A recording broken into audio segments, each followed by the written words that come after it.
în care m-a înjurat pe mine, a început să-și facă și el treaba pe aici pe TikTok și să-i dea lumea bani. Atât. De azi înainte te provoc să mă înjur de familia mea, pentru că familia mea este și soția ta. Da? De azi înainte familia ta este familia mea. Da? Așa că pot să mă înjur de familie și de copii, fiindcă și fata ta face parte din copiii mei de azi înainte. Nu e de la bine? Da, așa e. Îl salutăm pe fratele lui Dani Mocanu și în viața asta nimic nu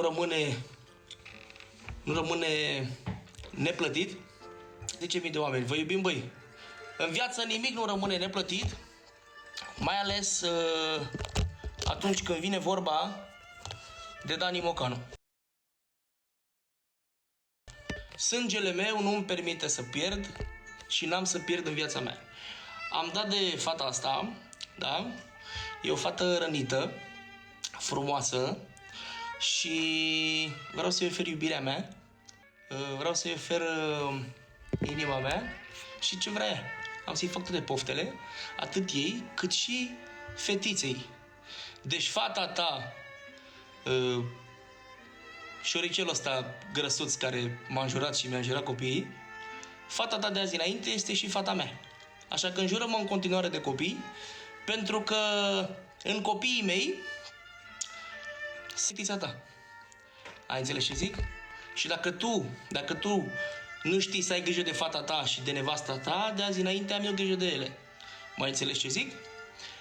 Am stat și m-am gândit, am stat și am analizat toată situația și am ținut cu tot din adinsul să mă răzbun cumva, știi ce zic? Pentru că la mine nu rămâne nimic neplătit. Mai înțeles? Dar nimic, absolut nimic nu rămâne. Absolut nimic.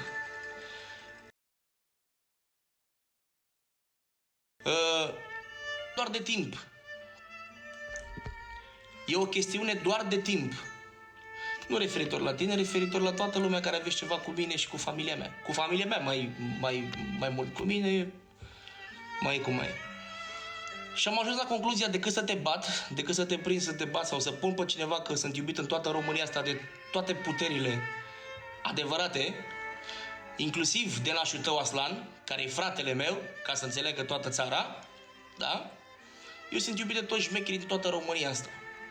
Mi-era foarte simplu să pun mâna pe telefon, să te găsesc și să pun pe cineva să-ți dea 2 palme filmat să te pun pe aici. Dar sunt sătul de problemele mele. Știu că ești un șobolan de ăsta a apărut de ieri de azi, care îți faci și tu treaba pe aici, că știi tu 2 lei. Ai înțeles ce zic?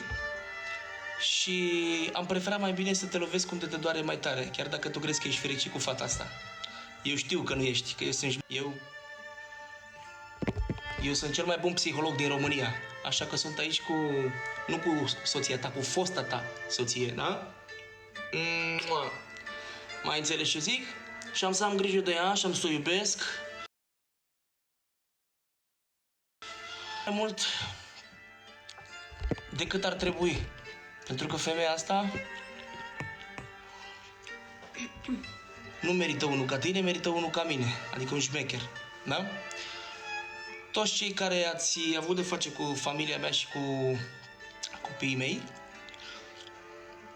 doar timpul ne desparte de a mă răcori prin diferite metode.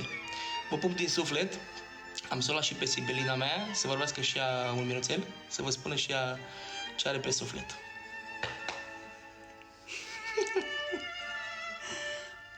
Ce să zic, decât că sunt cea mai fericită și mulțumesc lui Dumnezeu și cred că asta e tot ce contează. Nu? Adevărat. Bossule, ascultă-mă puțin.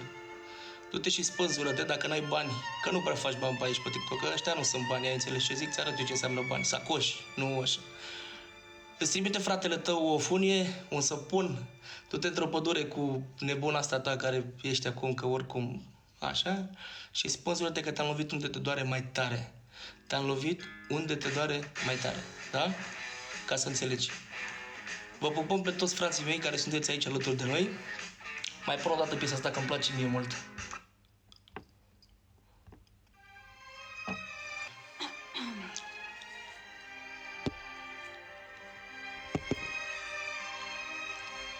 Vă pup pe toți frații mei.